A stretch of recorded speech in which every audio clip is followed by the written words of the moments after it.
श्री स्वामी समर्थ. अवधूत चिंतन श्री गुरुदेव दत्त. कसे आहेत सगळे आनंदी असणार, मजेत असणार अशीच अपेक्षा करते आणि स्वामी सेवा आपली करत असणार.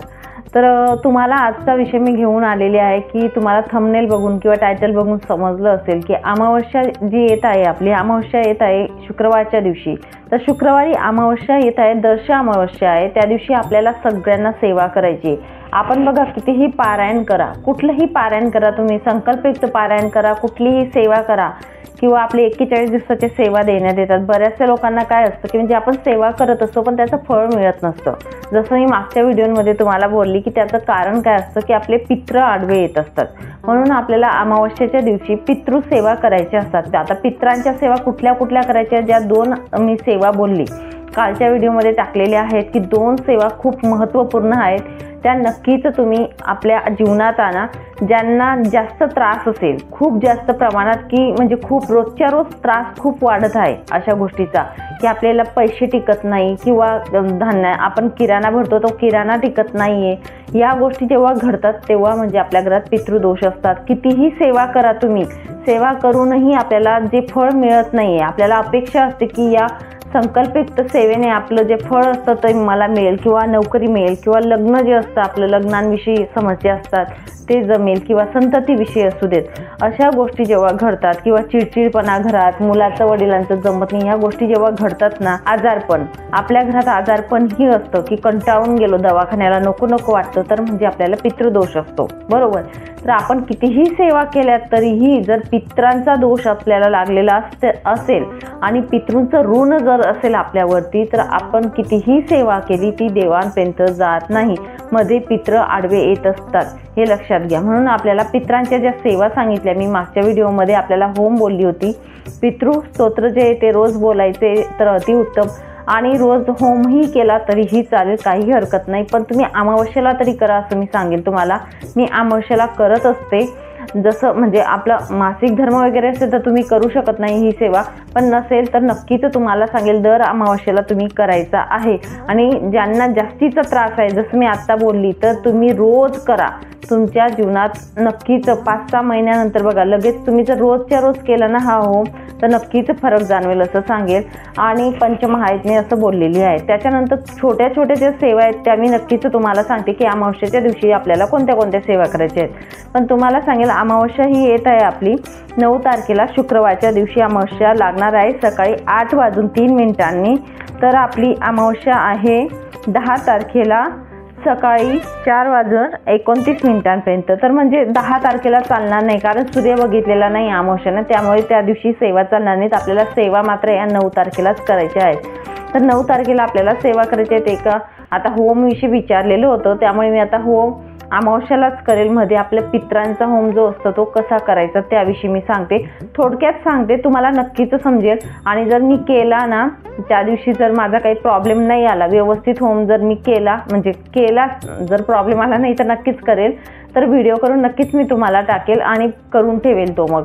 तर मी आज तोंडी म्हणजे सांगते तुम्हाला, समजवते की होम कसा करायचा आहे आपल्याला. एका ताईंनी विचारलं होतं म्हणून मला असं वाटलं की आपण थोडं सांगावं. तर तो होम आपल्याला करायचा आहे.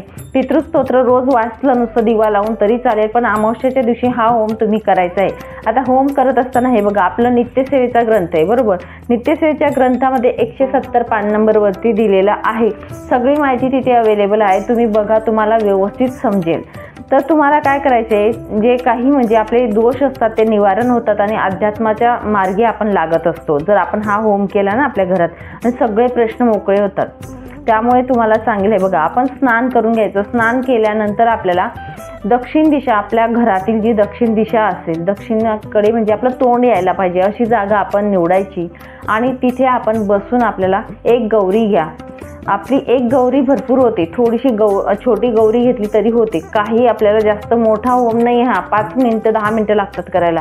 गौरी आपण तूप असतं आणि कापूर असते त्याच्याने आपण प्रज्वलित करायची गौरीला, थोडा हार पाडायचा आहे गौरीचा तिथे. आणि त्याच्यानंतर आपण काय करायचं, जे स्तुती हे दिलेले स्तोत्र दिलेलं आहे बघा, पितृसूक्त पाठ दिलेला आहे, 71 पानावरती दिलेला आहे इकडच्या बाजूला, बरोबर. ऋचा क्रमांक 1 जी आहे ती आपल्याला हात जोडून बसायचे. स्नान केल्यानंतर गौरी प्रज्वलित करायची. तिथे प्रज्वलित केल्यानंतर तुम्हाला सांगेल आपण गाईचं तूप आणि काळे तीळ तुम्हाला लागतील. गाईचं तूप थोडं घ्यायचं आणि काळे तीळ 1 चम्मचभर, पोहे खायचा चम्मच असतो तो घ्यायचा आणि ते मिक्स करून घ्यायचं. ठीक आहे. ऋचा क्रमांक 1 जी आहे ती हात जोडून बसायचं. आपण बसल्यानंतर ती ऋचा क्रमांक 1 म्हणायचं आहे, बोलायचं आहे. त्याच्यानंतर आपण जे स्वाहाकार करतो तेव्हा आपल्या हातात धरून ठेवायची. तीळ जी असते, काळी तीळ आणि तूप आपण घ्यायचं. दुसरी ऋचा क्रमांक वाचली, ठीक आहे. दुसरी ऋचा आपण वाचली नंतर आपण आपण स्वाहा बोलत असतो, बरोबर. अग्नीत टाकतो, गौरीवर तुम्ही टाकणार आहेत तेव्हा काय बोलायचं आपल्याला, स्वधा हा शब्द वापरायचा आहे आणि तिथे टाकायची तीळ. परत दुसरी त्याच्यानंतर तिसरी ऋचा वाचली त्याच्यानंतर पण स्वधा बोलायचा आणि गौरीवर टाकायचं. अशा आपल्याला 2 ते 15 ऋचा क्रमांक 2 दुसरी वाचली की स्वधा आणि गौरीवर टाकायचं, तिसरी वाचली की अशा प्रकारे 15 पर्यंत करायचंय. 15वी ऋचा क्रमांक वाचली त्याच्यानंतर आपण स्वधा करायचंय. शेवटच्या याला पूर्ण तीळ आपण जे असतात ते टाकून द्यायचे, संपूर्ण जेवढे तीळ असतात ते. त्याच्यानंतर 16, 17 आणि 18 क्रमांकाची ऋचा ज्या आहेत 18 आहेत त्या पूर्ण, तर त्या परत आपल्याला हात जोडून बसायचा आहे तिथे हवनाजवळ. या प्रकारे आपल्याला करायचं आहे. हरिद्रव्य जे आहे ते आजूबाजूला उडेल, जी तीळ असते ती उडेल जेव्हा आपण अग्नीत टाकणार आहेत तेव्हा. तर ती तीळ उडणार आहे ती आपण नंतर गोळा करायची. पायंदळ जाणार नाही याची काळजी घ्यायची आणि ती तीळ तिथे जमा करून ठेवायची. थंड झाल्यानंतर जी गौरी असेल, जी राख असेल ती निर्माल्यात टाकायची आपण. बस एवढंचा होम आहे, काही एक नाही, छोटासा होम करायचा आहे आपल्याला. फक्त 18 ऋचा ज्या बोलतात, कडवे बोलतो ना आपण, ते बोलायचेत आपल्याला, बाकी काही एक नाही आहे. आणि हातपाय धुवायचे, नंतर देवपूजा करायची आहे. या गोष्टी आपल्याला आवर्जून मी सगळ्यांना सांगेल की ही सेवा नक्कीच करा त्या दिवशी. आता पुढच्या सेवा आपण कुठल्या करायच्या, काय करायच्या आपण बघा. पितरांची सेवा म्हटलं की तुम्हाला त्या दिवशी मी सांगितलं तुम्हाला की पितरांच्या सेवामध्ये अन्नदान श्रेष्ठ दान आहे, तुम्ही अन्नदान करू शकतात. त्याच्यानंतर आपल्या घरामध्ये निगेटिव्हिटी असते, भरपूर प्रमाणात साचलेली असते आपल्या घरात. सगळ्यात आधी आंघोळ करतो तेव्हा तुम्हाला सांगेल पंचगव्य, थोडं गोमूत्र टाका, नाही तर पंचगव्य टाकायचंच आहे आपल्या आंघोळीच्या पाण्यामध्ये, कारण आपल्या मधली नकारात्मकता जात असते. अमावस्येच्या दिवशी आग्रह करून सांगेल या गोष्टी करायच्या आहेत. लादी पुसत असताना आपल्याला लादीच्या पाणीमध्ये जे पुसायचं पाणी असेल त्याच्यात मीठ, लिंबू, हळद आणि गोमूत्र या 4 वस्तू टाकूनच आपण लादी पुसायची आहे आणि स्वतः फरक बघा. आणि त्याच्यानंतर शनिवारी सुद्धा आपण हा उपाय करू शकतो. दर शनिवारी करा, अमावस्याला तर करायचंच आहे पण शनिवारी सुद्धा तुम्ही करा. ज्यांच्या घरात लक्ष्मी नांदत नाही त्याच्यासाठी हा खूप प्रभावी उपाय आहे म्हणून तुम्हाला सांगेल. तर तुम्ही ह्या पाण्यानेच लादी पुसायची. त्याच्यानंतर तुम्हाला गाड्या वगैरे पुसायच्या असतील किंवा धुवायच्या असतील ते त्या प्रकारे तसंच पाणी तयार करा आणि गाड्या धुवू शकतात. की पिंपळाचं वृक्ष जे असतं, पिंपळाचं वृक्षाची सेवा केल्याने पितरांचा दोष जात असतो. कारण पिंपळ वृक्षामध्ये जे आपले विष्णू भगवान आहे त्यांचा वास असतो, पितरांचा वास असतो असं बोललं जातं. म्हणून अमावस्येच्या दिवशी नक्कीच तुम्हाला सांगेल की आपल्याला तिळाचा तेलाचा दिवा लावायचा आहे. कणकेचा दिवा लावला तरीही चालेल, पंती लावली तरीही चालेल. फक्त तुम्हाला सांगेल जोडवाती घ्यायच्या, आपलं तिळाचं तेल घ्यायचं आणि दिव्याची वात जी ती दक्षिणेकडे करायची आणि पितरांना सद्गती लाभू द्या असं आपल्याला बोलायचंय तिथे गेल्यानंतर. आणि ओम नमो भगवते वासुदेवाय नमः असा मंत्र बोलायचंय. ही गोष्ट आपल्याला करायची आणि माझ्या पितरांना सद्गती लाभू द्या असं आपल्याला बोलायचंय. त्याच्यानंतर तुम्हाला जर पिंपळाचं झाड नसेल तर हा उपाय, जी पंती बोलते मी किंवा दिवा बोलते, आपल्या घराच्या दक्षिणे जी भिंत असते तिथेही आपण लावला किंवा खिडकीत लावला दक्षिण बाजूच्या तरीही चालेल, काही हरकत नाही. जर पिंपळा वृक्ष नसेल तुमच्याजवळ तर. आणि तिळाचं अवेलेबल नाही झालं तर काय करायचं, साधं तेल घ्यायचं, त्याच्यात तीळ असते, काळी तीळ जी असते ना ती टाकायची आहे, सफेद तीळ टाकायची नाहीये. पितरांसाठी काळी तीळच टाकली जाते म्हणून आपल्याला काळी तीळ जी असते ती थोडीशी 2-3 दाणे का असते ना, साधं तेल असेल तर मग तरी तुम्ही लावू शकता दिवा. असं नाही की तेल नाही म्हणून मी दिवा लावत नाही, असं करू नका. हा दिवा तुम्हाला पिंपळ वृक्षाला लावायचा आहे. त्याच्यानंतर पिंपळ वृक्षाला तुम्हाला पाणी घ्या तांब्याच्या तांब्यामध्ये आणि 1 चम्मचभर दूध जरी तुम्ही टाकलं ते पाणी सुद्धा तुम्हाला पितरांसाठी अर्पण करायचं आहे. तर या प्रकारे आपल्याला सेवा करायची पिंपळ वृक्षाची अमावस्याच्या दिवशी. अमावस्याच्या दिवशी होऊ शकेल तुम्हाला तर परान्न भक्षण करू नका. परान्न घ्यायचंच नाही. आपण स्वामी सेवेत आहेत, सगळ्यांना माहिती आहे. परान्न भक्षण करायचंच नाही. मेस असेल, बाहेर तुम्ही डबा लावलेला असेल ते आपण पैसे देऊन घेत असतो, त्यामुळे त्याचा इश्यू नाही आहे. पण आपण जे घरात जे जेवण करत असतो, आपण नेहमी जेवण करतो, तर आपण कोणाच्या घरचं आलं तरी त्या दिवशी ग्रहण करू नका असं मी तुम्हाला सांगेल.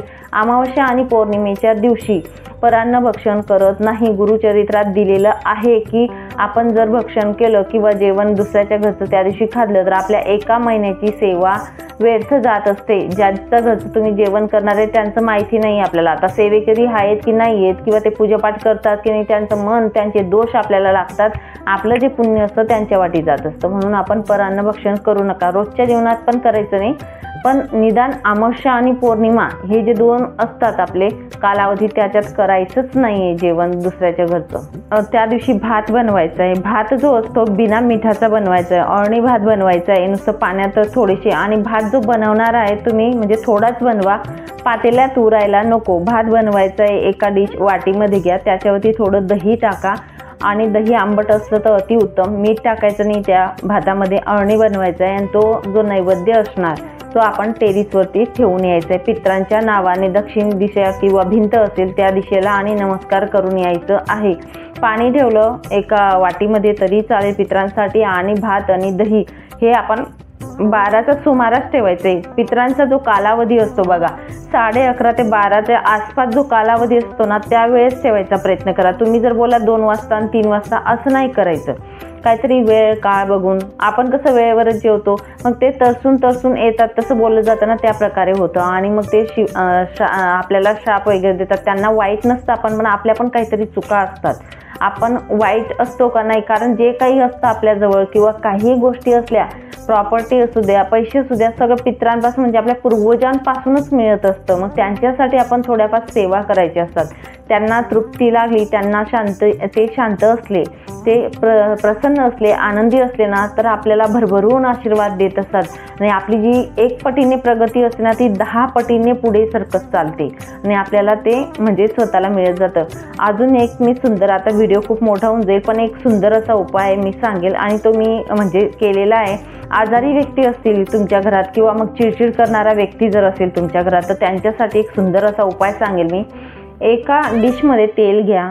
एका डिशमध्ये तेल घ्यायचं आहे आणि ते तेल तिळाचं तेल घ्यायचं आहे आपल्याला. तिळाचं तेल घेऊन आपल्याला जो माणूस चिडचिड करतो किंवा जो माणूस म्हणजे हट्टी जिद्दी स्वभावाचा आहे किंवा आजारी व्यक्ती पण असू द्या, तर अमावस्याच्या दिवशी आपल्याला काय करायचं आहे, त्या तेलामध्ये डिशमध्ये घ्या. आपला जो व्यक्ती आहे त्याचं तोंड स्वतःने बघायचं आहे. 1 मिनिटभर असं, अर्धा मिनिटपेक्षा जास्त कालावधी असं स्वतःलाच त्या तेलामध्ये बघायचं आहे. आणि ते तेल काय करा तुम्ही, वाटीतलं जे तेल तुम्ही आता बघणार आहे तुमचा चेहरा, ते तेल घ्यायचं, एका बाटलीत घ्या, कशात तरी ओतून घ्या आणि ते तेल आपण मारुतीच्या मंदिरात किंवा शनिदेवाच्या मंदिरात, आता मी केलेलं आहे म्हणून मी तुम्हाला सांगेल, मी तो दिवा प्रज्वलित करून आली होती, पण तिथे जर दिवा ऑलरेडी चालू असेल तर त्या दिव्यात तुम्ही ते तेल टाकलं तरीही चालेल. किंवा दिवा नसेल तिथे तर तुम्ही एक दिवा घेऊन जा घरून आणि मग तो दिवा तिथे लावून या, प्रज्वलित करून या. मारुतीचं मंदिरही चालेल किंवा शनी महाराजांचं मंदिर असलं तरीही चालेल. तर ही खूप प्रभावी सेवा आहे. जी चिडचिड वगैरे करत असतील, आजारी व्यक्ती असतील, ते त्यांच्यातला जो गुणधर्म असतो तो कमी व्हायला खूप मदत होते. तर म्हणून तुम्हाला सांगेल, तर ही सेवा खूप प्रभावी आहे, नक्कीच करा. तर ह्या होत्या छोट्या छोट्या सेवा ज्या आपल्याला अमावस्याच्या दिवशी करायच्या आहेत. सगळ्यांना नक्कीच करा, कारण पित्रांची सेवा केली ना आपण, आपल्या प्रगतीपासून आपल्याला कोणीही रोखू शकत नाही. महाराज सदैव सांगत असतात, आधी आपली पित्रांची सेवा करावी आणि नंतर करा. महाराजांची सेवा जरी थोडी कमी झाली अमावस्याच्या दिवशी तरी चालेल, पण पित्रांची सेवा मात्र नक्कीच करा, एवढंच मी तुम्हाला सांगेल.